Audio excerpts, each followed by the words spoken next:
With all the hype and questions leading up to the Chinese drone ban, I went ahead and bought a Mavic 4 Pro.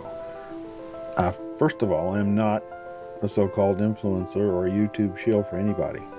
Mostly do commercial real estate, and I thought it might be able to keep me going just a little bit longer by getting one. As a hobby, I also shoot sunrises at several local waterfront sites. I started flying about 8 years ago with a 3DR Solo with a GoPro on it. I then bought a Parrot Anafi, which was small and surprisingly capable, especially for its cost. Since everyone handing out work at the time was ignoring if you didn't have a DJI drone, I ended up getting a Phantom 4 Pro. Soon after, I bought an Evo 2 Pro. It had what I believe to be a better camera than the Phantom for what I was using it for. I know there's a lot of controversy about that statement, but to me, the real difference was just the color temperature. At that point, I saved the Phantom from mapping far away from controlled airspace. Besides, I got tired of buying DJI batteries for the Phantom, and the ones from DJI itself puffed up, quickly cracking the frame. The aftermarket batteries were actually better for me. I ran the Autel for several years until I got asked to film a drone show setup. Figuring that this was going to get a lot more attention, I decided to upgrade at that point. I bought a Mavic 3 Pro. It turns out they didn't really want me to shoot anything, but that's a whole different story. This was about the same time that DJI eliminated the airspace limitations. It became my main work drone at that point.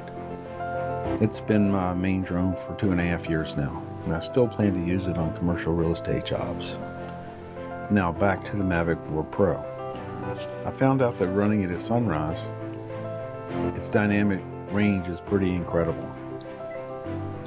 In my humble opinion, it's better than the Inspire 2 with the X5S camera, and it's a whole lot more convenient to use. I have been taking a whole lot of pictures with the mid-frame camera on the Mavic 3 Pro, and I often had to use noise software to eliminate the noise. Since I shoot moving objects at sunrise like tugboats and ships, I would often get motion blur because I was dealing with low shutter speeds just to get a decent exposure. With the Mavic 4, I don't have to think about it as much. All three cameras gather more light. I can often just leave the exposure on automatic, where there was no way I could do that with another drone. As far as features, I absolutely love the internal storage. Not trying to fight with those little cards in the cold is really nice. I like the clarity of the controller screen. It makes it very easy to frame things. The extra speed is pretty nice too. I'm constantly following or trying to catch things on the water. Does a very good job with that. I also love the bag that it comes in. Most of the time I just carry that with me rather than backups in multiple cases. The battery life is really impressive. I believe I've only used more than one battery just a few times, and that quick charger is really helpful. I can use all three cameras in lowered light and rarely have to put it through any denoising software. There's several things that I don't like about it though. The controller is bulky, heavy, and off balance. It's very awkward. I think the vertical format of the camera is pretty gimmicky with limited end up and down motion. Several times when I've tried to use it, it just randomly jumped up or down. I've never used the spiral thing, just never had a use for it. Tried turning the screen 90 degrees to get the vertical format, but I just haven't seen a big advantage over doing it in post, specifically with the limitation in vertical motion. It also seems to get confused when I switch it back sometimes. For commercial real estate work, I've gotten pretty used to shooting with a 24mm equivalent lens. Since this has a 28mm equivalent, you have to be a little further away to get the same framing.